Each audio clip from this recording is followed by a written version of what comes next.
Bugun men sizga juda muhim masalani tushuntirib beraman. Pensiya jamg'armasi bilan bog'liq eski tartiblar yopilyapti.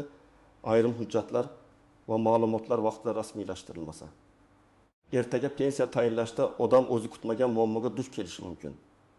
Bu gap faqat pensionerlarga emas, ishlayotganlarga, chet elda mehnat qilayotganlarga, yaqin yillarda pensiyaga chiqadiganlarga, hatto hali yosh bo'lsa ham mehnat staji to'planayotgan har bir kishiga tegishli. Men bugun sizga vahima qilish uchun emas, aniq nima o'zgargani, kimlar xavotir olishi kerakligi, kimlar xotirjam bo'lishi mumkinligi va hoziroq nimalarni tekshirib qo'yish kerakligini oddiy tilda aytib beraman. Iltimos videoni oxirigacha ko'ring, chunki eng muhim amaliy qadamlarni oxirgi qismda beraman. Hozirning o'zida kanalga obuna bo'ling, like bosib qo'ying, chunki bunday ma'lumot bir kun kelib sizning yoki ota-onangizning puliga bevosita ta'sir qiladi. Avval pensiya masalasida ko'p narsa qog'oz hujjatga bog'liq edi. Odam ishlagan, korxona ish haqi hisoblagan, mehnat daftarchasiga yozib kiritilgan. Keyin pensiya yoshi kelganda fuqaro pensiya jamg'armasiga borib, mehnat daftarchasi, arxiv ma'lumotnomalari, ish haqi haqida spravkalar, harbiy xizmat, dekret ta'tili, o'qish yoki boshqa davrlarni tasdiqlovchi hujjatlarni yig'ib topshirgan. Agar hammasi to'g'ri bo'lsa, pensiya hisoblangan. Agar bitta korxona yopilib ketgan bo'lsa, arxivda hujjat topilmasa, mehnat daftarchasida muhr nomi bo'lsa, familiya bir joyda boshqacha yozilgan bo'lsa, muammo boshlanardi. Hozir esa tizim bosqichma-bosqich raqamlashtirilmoqda. Ya'ni davlat organlari odamning mehnat faoliyati, soliq to'lovlari, ish haqi, ijtimoiy to'lovlari va staji haqidagi ma'lumotlarni elektron bazalar orqali tekshiradi. Bu yaxshi tomoni, odam kamroq qog'oz ko'taradi, navbatda kamroq turadi. Ma'lumotlar tezroq ko'riladi, lekin xavfli tomoni ham bor. Agar sizning eski ish joyingiz elektron bazaga tushmagan bo'lsa, ish beruvchi vaqtida hisobot bermagan bo'lsa, mehnat shartnomasi rasmiy bo'lmagan bo'lsa yoki ma'lumotlarda xato bo'lsa, tizim sizni ishlamagan deb ko'rsatishi mumkin. Shu sababli pensiya jamg'armasi yopilyapti degan gapni men tom ma'noda davlat pensiya tizimi butunlay yo'q bo'lyapti deb tushuntirmayman. Gap shundaki, eski qog'ozbozlikka asoslangan, odam oxirgi daqiqada yugurib hujjat yig'adigan tartib sekinasida yopilyapti. Endi ma'lumot elektron bazada bormi yoki yo'qmi? Shu juda katta ahamiyat kasb etadi. Kim bugun tekshirsa ertaga yutadi. Kim hali vaqt bor deb yursa, pensiyaga yaqinlashganda o'ylab arxiv qidirishi mumkin. Birinchi navbatda pensiya yoshiga yaqinlashayotgan fuqarolar albatta o'z mehnat stajini tekshirishi kerak. Erkaklar uchun 6 yosh, ayollar uchun 55 yosh atrofida pensiya masalasi dolzarb bo'ladi. Lekin men har doim shuni aytaman. 55 yoki 6 yoshga yetganda tekshirish kech bo'lishi mumkin. Kamida 3-5 yil oldin tekshirib qo'yish kerak.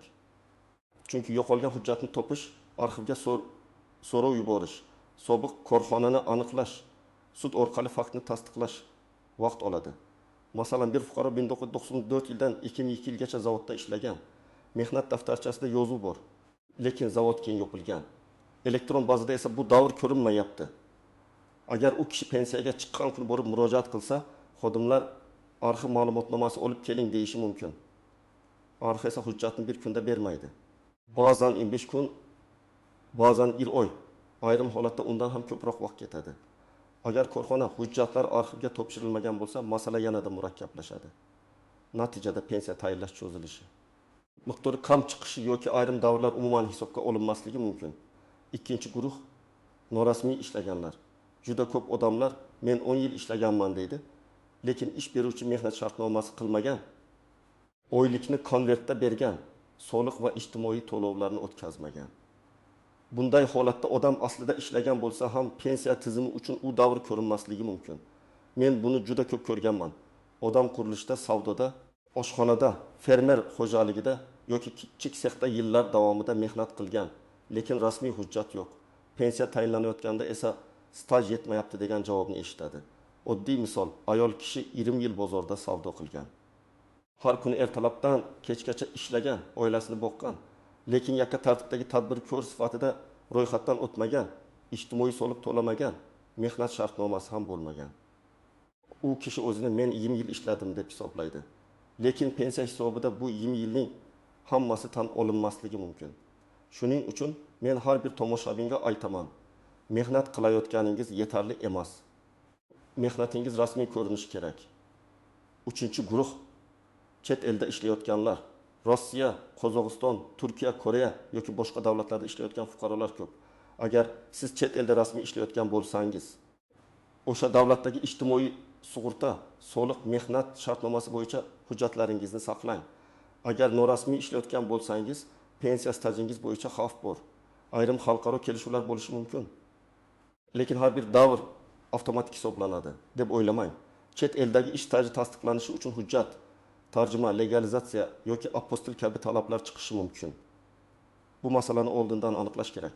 4-guruh dekret ta'tilda bo'lgan ayollar. Bolani parvarishlash davrlari pensiya hisobida muhim rol o'ynashi mumkin. Lekin bu yerda ham hujjat masalasi bor. Farzand tug'ilganlik guvohnomasi, ish joyidan buyruqlar, ta'til davri, mehnat daftarchasidagi yozuvlar to'g'ri bo'lishi kerak. Masalan, ayol kishi 3 farzand ko'rgan, har birida dekret ta'tiliga chiqqan. Agar ish joyida buyruqlar to'g'ri rasmiylashtirilgan bo'lsa, bu davrlar hisobga olinadi. Agar hujjatlar yo'qolgan bo'lsa, keyin tasdiqlash qiyinlashadi. 5-guruh harbiy xizmatni o'taganlar. Erkaklar uchun harbiy xizmat davri ayrim hollarda ichki ishlar, mudofaa, favqulodda vaziyatlar, Milliy gvardiya yoki boshqa tizimlardagi xizmat davrlari alohida tartibda hisoblanadi. Bunda harbiy bilet, xizmat guvohnomasi, buyruq nusxasi, arxiv ma'lumotnomasi kerak bo'lishi mumkin. Ko'pchilik harbiy biletni yo'qotib qo'yadi yoki eskirib ketgan bo'ladi.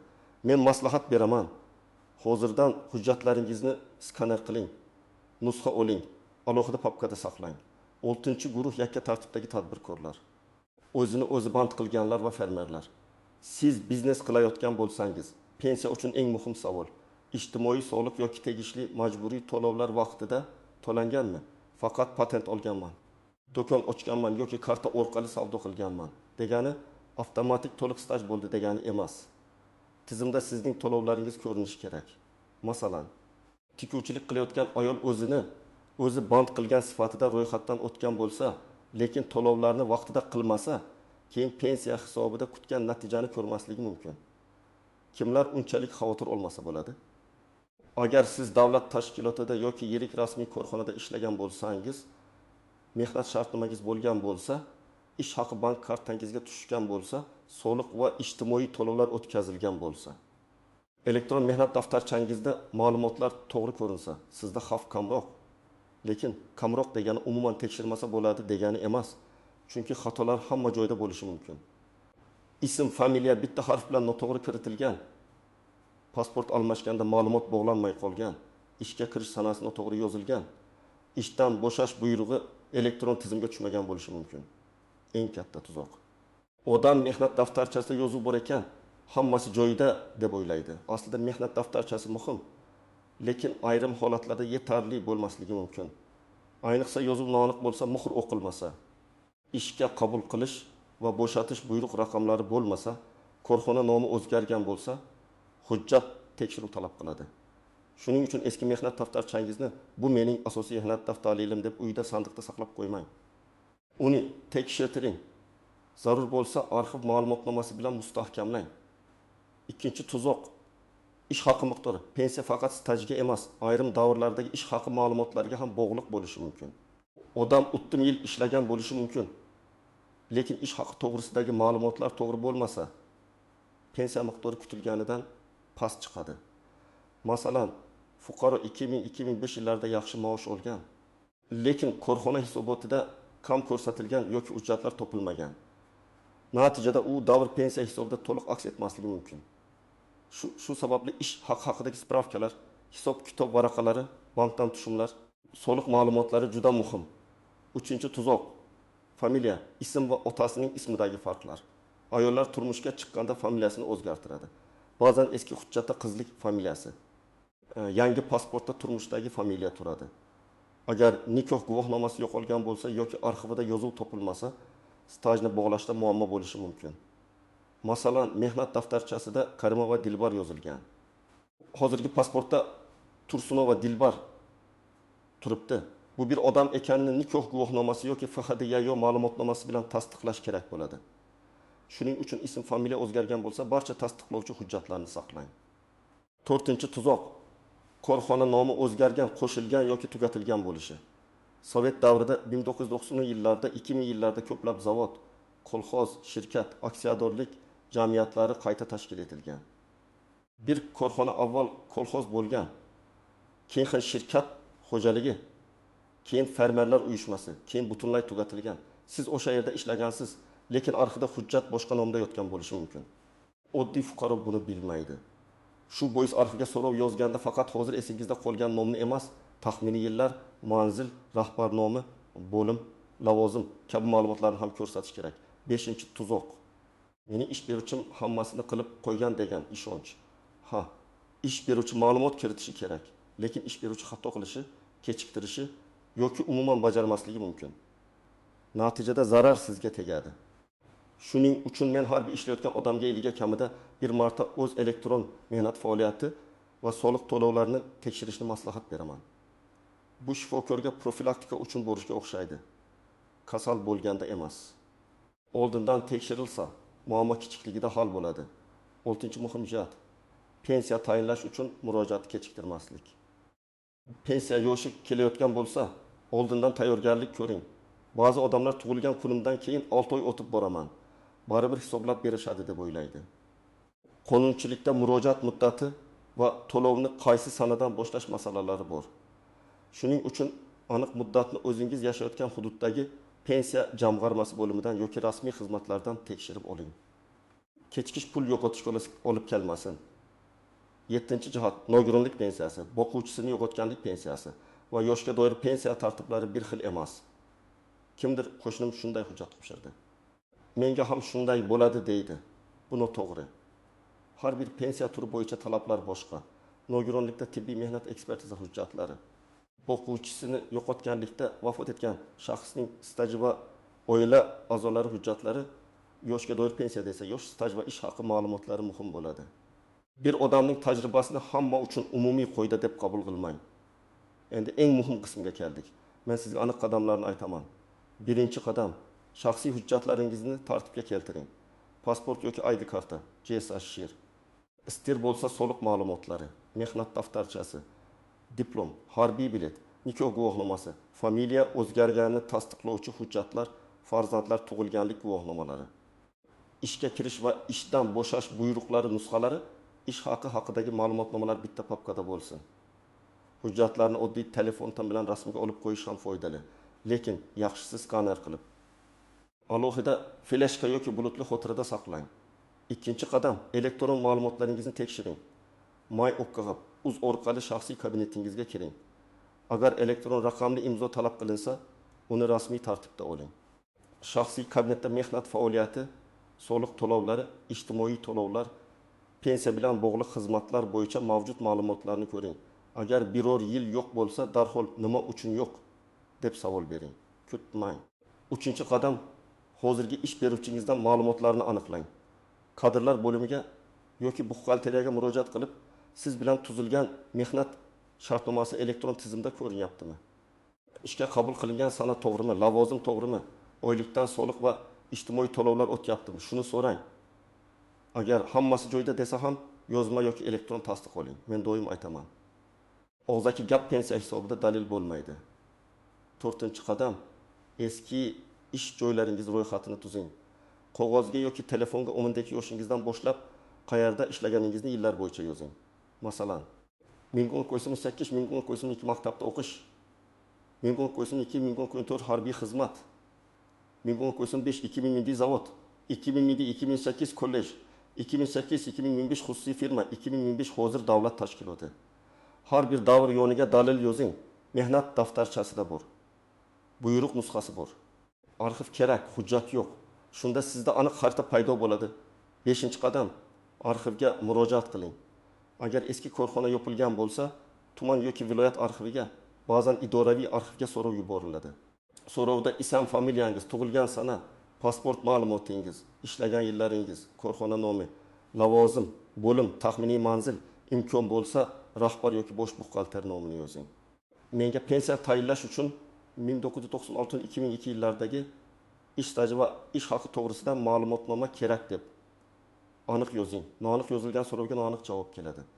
Oltinchi qadam, agar hujjatda xato bo'lsa, tuzatishni kechiktirmang. Mehnat daftarchasida ism noto'g'ri yozilganmi, tug'ilgan sana farq qiladimi, korxona muhri o'qilmaydimi, buyruq raqami yo'qmi? Bularni pensiyaga chiqish kunda emas, hozir hal qiling. Hozirgi ish beruvchi yoki hujjatni bergan tashkilot tuzatish kiritishi mumkin. Agar tashkilot tugatilgan bo'lsa, arxiv ma'lumoti yoki sud orqali yuridik faktni belgilash zarur bo'lishi mumkin. Bu jarayon uchun vaqt kerak. 7-qadam, norasmiy ishlayotgan bo'lsangiz, vaziyatni o'zgartiring. Men buni ayniqsa yoshlar va o'rta yoshdagilarga aytaman. Bugun qo'lga ko'proq pul olish uchun rasmiy ish haqidan voz kechangiz. Ertaga pensiyada yutqazishingiz mumkin. Ish beruvchidan mehnat shartnomasi talab qiling. Agar o'zingiz mustaqil ishlasangiz, o'zini o'zi band qilgan shaxs sifatida ro'yxatdan o'tish. Yoki tartibdagi tadbirkorlik yoki boshqa qonuniy shaxsni ko'rib chiqing. Eng muhimi, to'lovlaringiz tizimda ko'rinsin. 8-qadam, chet elda ishlayotgan bo'lsangiz, har bir hujjatni saqlang. Mehnat shartnomasi, ish haqi varaqasi, soliq yoki sug'urta to'lovlari haqida ma'lumot, ish beruvchidan ma'lumotnoma, vizalar, ruxsatnomalar, migratsiya kartalari, bank tushumlari, bularning hammasi kerak bo'lishi mumkin. Vatanga qaytgandan keyin u yerda ishlagandim, hamma biladi degan gap bilan staj qo'shib bo'lmaydi. Hujjat kerak bo'ladi. 9-qadam, ota-onangizning hujjatlarini tekshiring. Ko'p farzandlar ota-onasi pensiyaga chiqqanda yoki qayta hisob-kitob kerak bo'lganda shoshilib qoladi. Otangiz yoki onangizning mehnat daftarchasini olib ko'ring. Qaysi yillar bor, qaysi yillar yo'q, familiya to'g'rimi? Muhrlar o'qiladimi? Harbiy xizmat yoki dekret davrlari tasdiqlanganmi? Shuni tekshiring. Agar ular yoshi katta bo'lsa, elektron xizmatlardan foydalanishda yordam bering. 10-qadam. Pensiya jamg'armasi bo'limiga savol bilan boring. Lekin borishdan oldin hujjatlaringizni tartibga soling. Xodimga menda hammasi joyidami deb umumiy savol bermang, aniq savol bering. 1992-2003 yillardagi falon korxonadagi stajim elektron bazada ko'rinyaptimi? 2010 yildagi familiya o'zgarishim stajga bog'langanmi? Chet eldagi ish stajimni tasdiqlash uchun qaysi hujjatlar kerak? Ana shunda aniq javob olish osonlashadi. Yana bir maslahat, har bir murojaatni imkon qadar yozma yoki elektron shaklda qiling. Og'zaki tushuntirish foydali, lekin keyin nizoli holat bo'lsa, yozma javob kerak bo'ladi. Davlat xizmatlari markazi My.Tekko.uz pensiya jamg'armasining hududiy bo'limi yoki rasmiy aloqa kanallari orqali so'rov yuborganingizda sizda murojaat raqami qoladi. Bu raqam orqali javobni kuzatish mumkin. Bugungi eng asosiy fikr shuki, pensiya masalasini pensiya yoshiga yetganda emas, hozirdan tekshirish kerak. Eski qog'oz tizim asta-sekin o'rnini elektron bazalarga bo'shatyapti. Bu qulaylik beradi. Lekin ma'lumotlari to'liq bo'lmagan odamlar uchun xavf ham tug'diradi. Kimning staji, ish haqi, soliq to'lovlari, familiya o'zgarishi, harbiy xizmat, dekret davri va chet eldagi ish hujjat bilan tasdiqlangan bo'lsa, u xotirjamroq bo'ladi. Kim keyin ko'raman desa, ertaga arxiv yurishi mumkin. Men sizga tavsiya qilaman, bugunoq mehnat daftarchangizni oling, elektron ma'lumotlaringizni tekshiring. Eski ish joylaringiz ro'yxatini tuzing. Hujjatlarni skaner qiling va shubhali davrlar bo'yicha pensiya jamg'armasi yoki arxivga murojaat qiling. Bu ish bir kuningizni olishi mumkin. Lekin kelajakdagi pensiyangizni himoya qiladi. Agar sizda shunga o'xshash muammo bo'lgan bo'lsa, izohlarda yozing. Qaysi yildagi stajingiz yo'qolgan, qaysi korxona yopilgan, qanday hujjat so'rashgan. Boshqa tomoshabinlar ham sizning tajribangizdan foyda oladi. Videoni foydali deb bilsangiz, albatta like bosing, yaqinlaringizga yuboring va kanalga obuna bo'ling. Men esa keyingi videolarda pensiyani oshirish, stajni tasdiqlash va hujjatdagi xatolarni tuzatish bo'yicha yanada aniq misollar bilan tushuntirib beraman.